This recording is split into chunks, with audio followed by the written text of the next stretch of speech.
We now talk to OCTA Research Fellow Dr. Guido. Professor, good morning and thanks for joining us as always. Now we're seeing positivity rates of 20% and above in areas outside Metro Manila. And among these areas are Capiz, Aklan, Antique, Bohol, and Negros Oriental. What do you think is causing the rise in positivity in these particular areas? Yes, hi, good morning, Ria.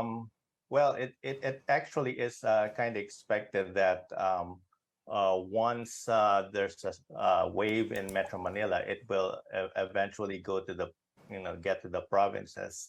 And this is what we're seeing now. A rising positivity rate means that infection levels are increasing in several provinces, not just in Metro Manila and Calabar zone and Central Luzon and Western Visayas, but now also in Central Visayas, in northern regions, Region 1, Region 2, Bicol region, and other areas.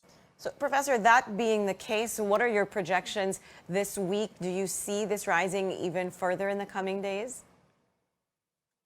Well, Ria, definitely is still going to continue to rise in many of these provinces. In Metro Manila, it's still up in the air. It's actually taking longer already than expected because since the start of the wave, it's already been 2 months. Now, in South Africa, which we frequently use as a comparison for our projections, the entire wave lasted 2 months already. So by the second month, it was already downward. But now in Metro Manila, we haven't seen the peak yet. It's still continuing to rise, although the rise is very slow. So it's not that concerning, especially because the hospitals are not yet filled up. We're at about 35 to 36% occupancy. But if it continues like it is now, I mean, the wave is going to last about 4 to 5 months, which is surprisingly long. Wow, 4 to 5 months. Aside from Metro Manila and the areas that we mentioned earlier, do you see any other areas of concern where there is an uptick in the number of cases? Well, I mean, I wouldn't classify them as, areas of, to be alarmed about or vastly concerned about. It's mostly the areas with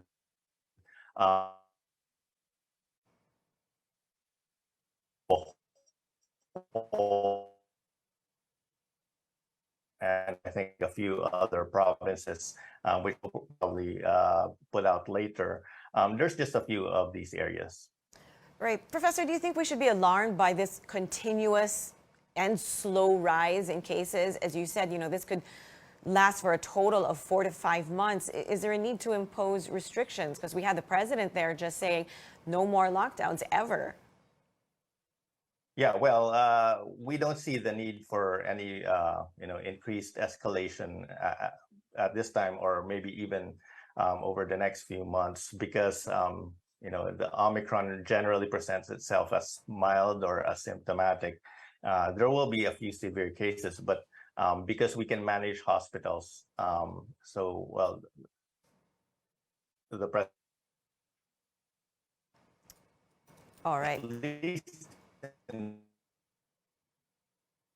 Okay, I think we lost Professor David there, but Professor, if you can hear me, thank you so much for being on New Day. That was OCTA Research Fellow Dr. Guido David.